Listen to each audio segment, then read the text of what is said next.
ऐसा धोखा हमारे साथ किया, भोगोगे तुम। ये जो निकलता है ना भोगोगे, ये अकाट्य होता है।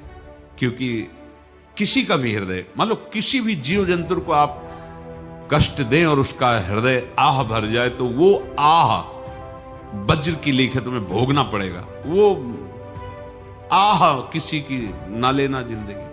कोई ऐसा कोई आह भर करके कह दिया तुम समर्थ हो, हम तो कुछ कर नहीं सकते, वो अंदर से दुखी, फिर तुम्हारी सामर्थ्य काम नहीं करेगी, मिट्टी में मिला देगी। ऐसा नहीं कि आप जो कर रहे हैं कोई देख नहीं रहा, कोई हिसाब किताब नहीं, जो कर रहे हैं अवश्य में भोक्तव्यम, बहुत सावधान।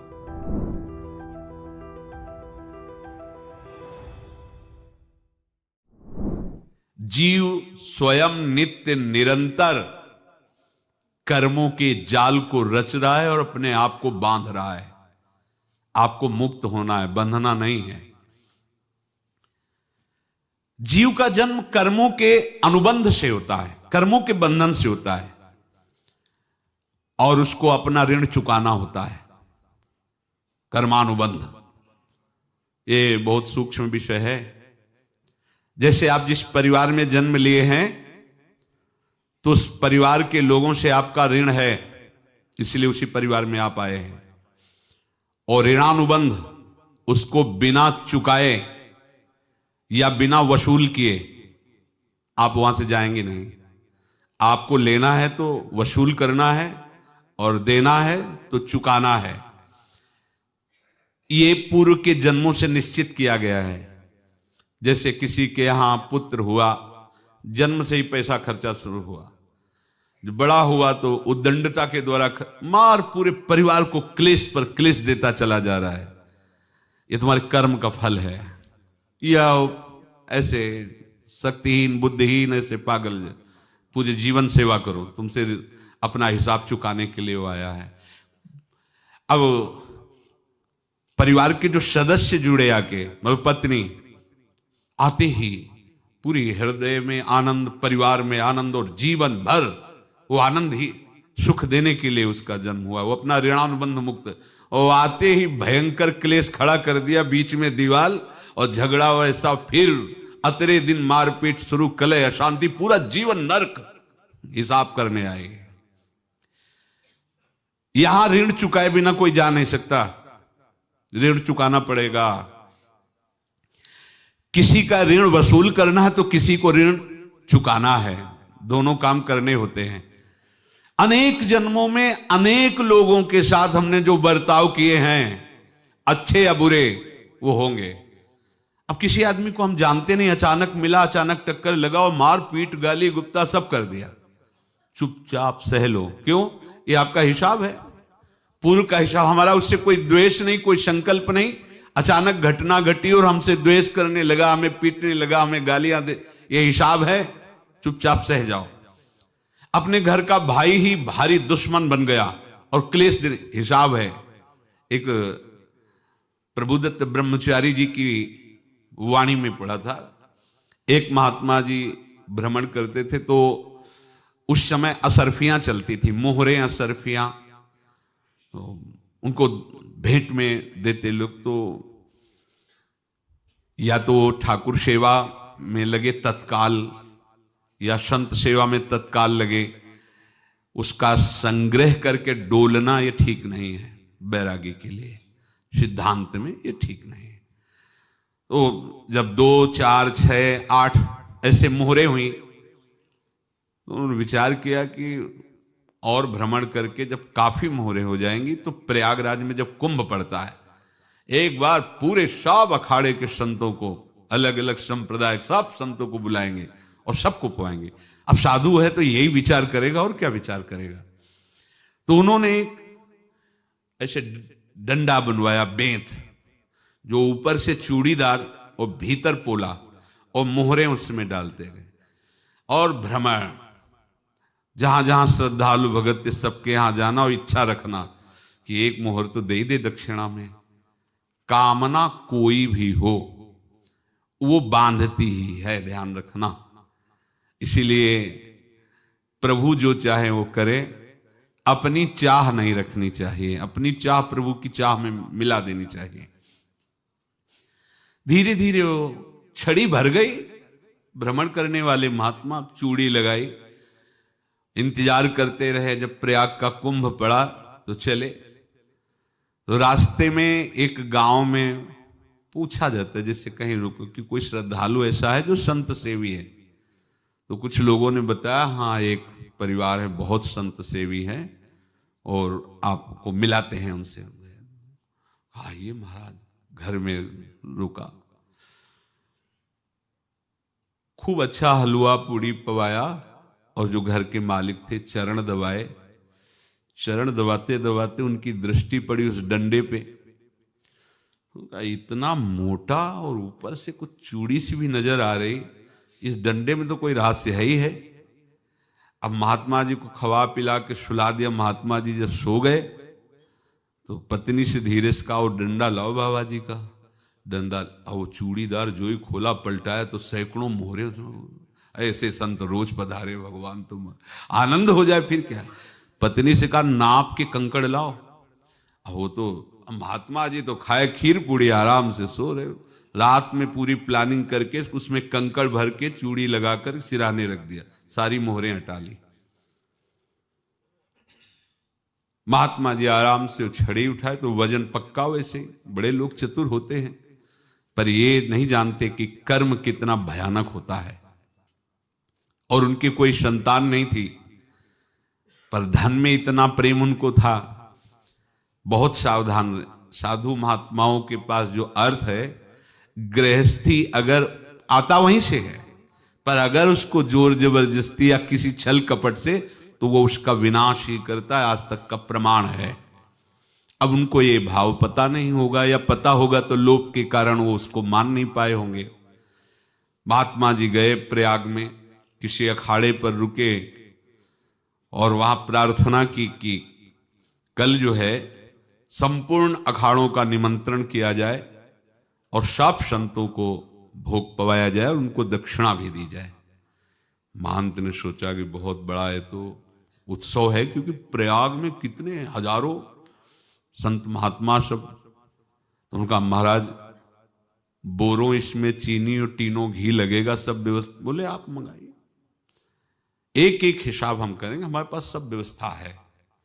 बोले कुछ तो पहले दे दो, इकट्ठे देंगे हम। उनको था कि अगर हम छड़ी खोला और दो चार मोहरे दी, किसी को पता लग गया तो गड़बड़ हो सकती। बोले हम भंडारे के समय आखिरी में सब कुछ आपको दे देंगे। ठीक है। वो अपने पास से पैसे लगाकर खूब जितना सामग्री सब लाए, लाखों की, और सब संतों को निमंत्रण कर दिया। संत जन निमंत्रित हो गए, भंडारा बन रहा है। तब वहां के महंत है और उनका देखो भंडारा भी बन रहा है, संतों को निमंत्रण। अब आप अर्थ की व्यवस्था कीजिए, क्योंकि इतनी बड़ी हमारी सामर्थ्य नहीं थी जितना हमने किसी तरह हमने व्यवस्था की। अब मुझे अर्थ चाहिए, तभी आगे की व्यवस्था बढ़ेगी। संतों को दक्षिणा देंगे और जिनसे अर्थ लिया उनको दे। देखो रसोई बन गई है सब। उनका छत में विश्वास नहीं तो ये अभी चूड़ी खोली। उनको तो था ना कि मोहरे हैं, कंकड़। तो अब जैसे कितना उनको सदमा लगा होगा, हजारों संतों का निमंत्रण, रसोई बन, मतलब संत हो के छल कपट। तो उनका महाराज आपने तो हमारा नाश कर दिया, जो महंत थे। अब बताओ रसोई बन गई, संत निमंत्रित हो गए और आप ये कंकड़ दिखा रहे हैं हमको। आपने तो हमें बर्बाद कर दिया, हमारी इतनी सामर्थ्य नहीं थी, आप पहले बता देते। संत होकर ऐसा छल कपट। अब वो बोले तो क्या बोले, क्योंकि उनको पता था कि मोहरे हैं इसमें। अंदर से उनका चिंतन गया उसी सेठ के पास, अच्छा ऐसा धोखा हमारे साथ किया, भोगोगे तुम। ये जो निकलता है ना भोगोगे, ये अकाट्य होता है। क्योंकि किसी का भी हृदय, मान लो किसी भी जीव जंतु को आप कष्ट दें और उसका हृदय आह भर जाए, तो वो आह वज्र की लेख है, तुम्हें भोगना पड़ेगा। वो देखो भीष्म जी को भोगना पड़ रहा है ना। सांप को ऐसे धनुष की नोक से उठाया और बंबूल के कांटों के ऊपर फेंक दिया, कई दिन तक छेदा हुआ, वो आह भर करके मरा। तो आपको 6 महीने बाणों की सैया पर आह किसी की ना लेना जिंदगी में।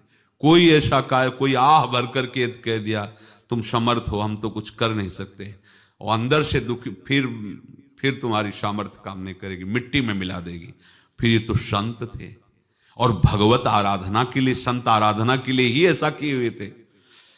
अब इनका कैसे मुंह दिखाएं, अब क्या करें। सुबह संत जन आएंगे, सबके बीच में हमारी कि देखो इन्होंने, अब क्या करें। गए और संगम में जाके छलांग लगाई, अपने प्राण त्याग दिए। अब उनके तो पास मोहरे थी और व्यापार बढ़ा, और 9-10 महीने बाद ही लड़का हुआ। अब तो उनको कि संत फलीभूत हो गया। देखो व्यापार चल रहा, लड़का नहीं होता था, लड़का भी हो गया, बड़ा आनंद छा रहा है।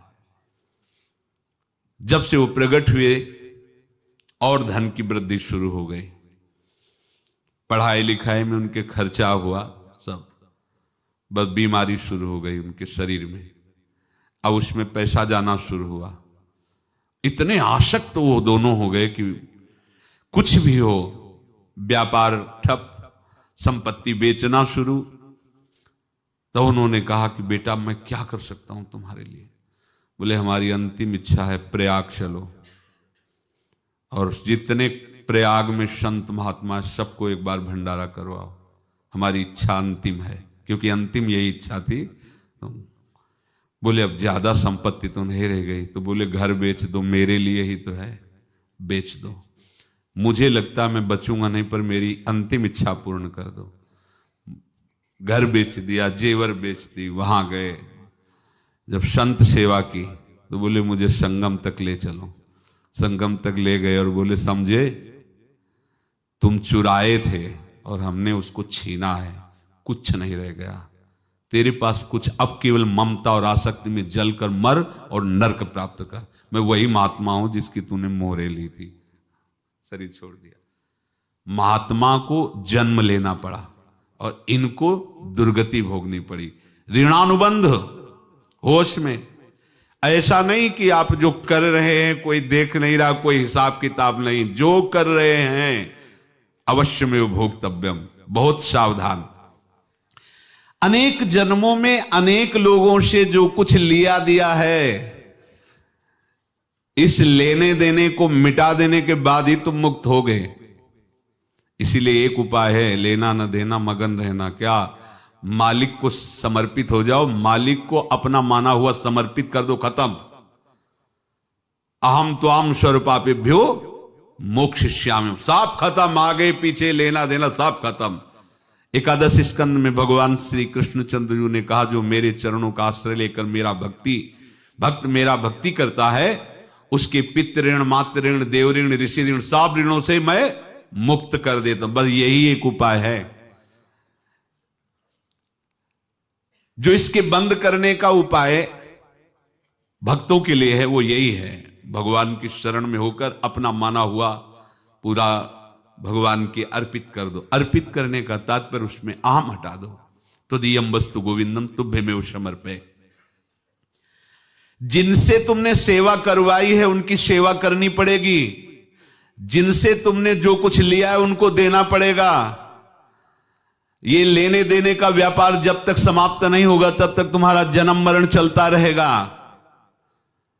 अब आपको यहां समझना है, यदि आपसे किसी ने पैसे लिए बेईमानी करके नहीं दे रहा है तो आप उसको गाली मत दीजिए, आपने बेईमानी की थी इसलिए आपकी बेईमानी हुई है, ले गया, कोई बात नहीं है, बंधन से मुक्त हुए, जो बोझा था चला गया।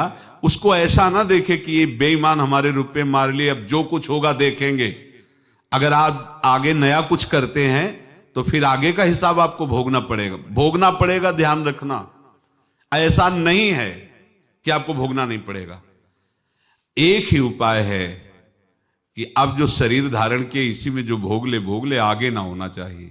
तो क्या करे? सर्वतो भावेन भगवान की शरण ले ले। ये तो सर्वाणि कर्माणि मयि सन्न्यस्य मत्पराहा अनन्ये नैव योगेन माम ध्यायन्तु उपासते तेषामहं समुद्धर्ता मृत्यु संसार से। ये बड़ा कठिन है पार होना, कोई छोटी मोटी बात है।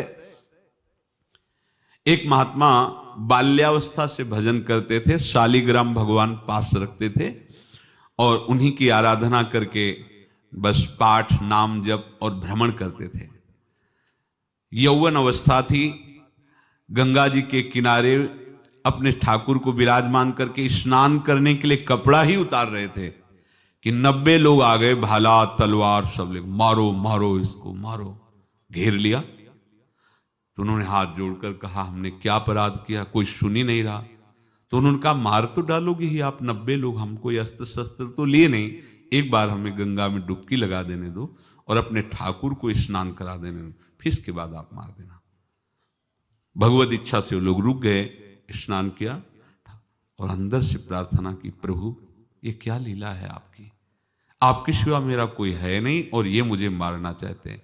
तो भगवान ने जानते हो क्या कहा उनके अंतर में, तुम मेरे में ध्यानस्थ हो करके शरीर को छोड़ो, ये लोग मारेंगे। ये मेरे भजन का फल है कि तुम्हें 90 जन्म नहीं लेना पड़ेगा, एक ही जन्म में 90 मिलके, तुमने 90 हिंसा की थी पूर्व में, तो तुम्हें 90 बार जन्म लेना होता और एक एक करके मारते। ये मेरे भजन का प्रताप है कि एक बार में ही 90 का हिसाब हो जाएगा। तुम आंख मूंदो, मेरे ध्यान में मगन रहो, मेरे प्रताप से तुम्हें कोई चोट नहीं होगी और स्वाभाविक मूर्छा अवस्था में प्राण तुम्हारे छूट जाए। ऐसा ही हुआ, ऐसा हुआ। तो ये बात समझ लो कि ये जो कर्मानुबंध है, ऋणानुबंध है। आप देखो, अगर शाप महात्माओं ने दिया कि तुम्हारे वंश का इससे विनाश होगा, तो भगवान भी परम धाम जा रहे तो उसी कील से, बाण की नोक में जो मछली लील गई थी छोटा कण, उसी से की नोक बनाई और उसी नोक को प्रहार किया, भगवान के श्री चरण में वही बाण की नोक लगी और भगवान ने स्वीकार किया ना। भगवान का बड़ा लीला विचित्र है।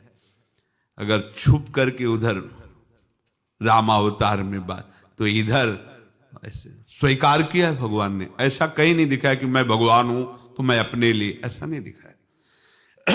नारद जी का हित किया पर नारद जी ने शाप दिया तो भगवान ने स्वीकार किया। बंदरों ने ही सहायता की, जैसा बोले थे वैसा। ये लीला इस शरीर में भोगनी पड़ेगी। हाँ, ज्यादा को कम में भुगता देंगे, पर अब अगला शरीर ना मिले इसके लिए सर्वतो भावेन भगवान के आश्रित हो जाए। जैसे आपने दुकान फैला रखी है तो उसमें दो काम होते हैं, लेना और देना। किसी को उधार दिया है तो हमें उसे लेना है, और कोई नगद देकर सामान ले रहा है तो उसे सामान देना है, या उधार लिया है तो हमें उधार देना है। अब अगर दुकान बंद करनी है तो तुम्हें देने वालों पर जोर देना है, लेने वालों पर जोर नहीं। लेने वाला तो जाओ हम क्षमा किया, समर्पित किया, हमारा कोई संबंध नहीं, खत्म हो जाए, वो खुशी हो जाएगा। लेकिन देने वाला तुम अगर दुकान भी उठा दोगे तो जहां भी रहोगे तुम्हारे पास वो आएगा, लाइए हमारा। तो देने पर नजर रखिए, जिसका जिसका हिसाब है वो आपके सामने आता जाए, हटाते जाओ। लेने पर नजर मत रखिए और दुकान फौरन उठा दीजिए, नहीं अगर लेते देते रहे तो चलता रहेगा। आगे चलकर कुछ लेना न देना, मगन रहना बस अपने प्रभु के चिंतन में। अब हम कैसे जाने कि किसको क्या देना है, हमें क्या पता। तो हम पूरा हिसाब जिनको पता है उनको दे देते हैं, समझ रहे हो, उनको पता है क्या लेना है क्या देना है, तो इनके पास पहुंच गए, सरकारी हिसाब से सब बराबर कर देंगे। हमको अपनी जिम्मेवारी इनकी चरणों में समर्पित कर देना है, तभी हम जीवन मुक्त होंगे। ये रहस्य की बात है। प्रभु कह रहे हैं यस्य सर्वे समारंभाः काम संकल्प वर्जिताः ज्ञानाग्नि दग्ध कर्माणं तमाहु पंडितम बुधाः। जिसके संपूर्ण कर्मों के आरंभ संकल्प और कामना से रहित हैं, तथा जिसके संपूर्ण कर्म ज्ञान रूपी अग्नि से जल गए हैं, उसको ज्ञानी जन भी पंडित कहते हैं, बुद्धिमान कहते हैं। पूज्य श्री भाई जी महाराज कह रहे हैं, जैसे वहां ज्ञानाग्नि से दग्ध कह रहे हैं, तो अपने वृंदावन वासियों का प्रेमाग्नि से सब कर्म संस्कार दग्न होते हैं। जिस समय आपके हृदय में भगवत प्रेम का प्रादुर्भाव होगा तो लेश मात्र कभी तुम्हें दुख नहीं भोगना पड़ेगा। प्रेम का प्रादुर्भाव होते ही दुख का नाश हो जाता है, महासुख। जब प्रेम का प्रादुर्भाव होगा तो समस्त पाप भस्म हो जाते हैं, अशांति नष्ट हो जाती है, संसार ज्वाला स्पर्श भी नहीं कर सकती है। जब भगवत प्रेम का प्रादुर्भाव होता है तो हो सकता है उस उपासक के जीवन में दुखों का पहाड़ टूट पड़े, परिवार खिलाफ, शरीर रोगी, अव्यवस्था, बहुत बहुत कुछ, सब कुछ। कह रहे हैं इतना सब होने पर भी उसके हृदय में कोई भी दुख नहीं होता। ऐसा सामर्थ्यशाली भगवत प्रेम है। भगवान के चरणारविंद का जिसके हृदय में प्रेम है, भारी से भारी दुख भी उनको विचलित नहीं कर सकता।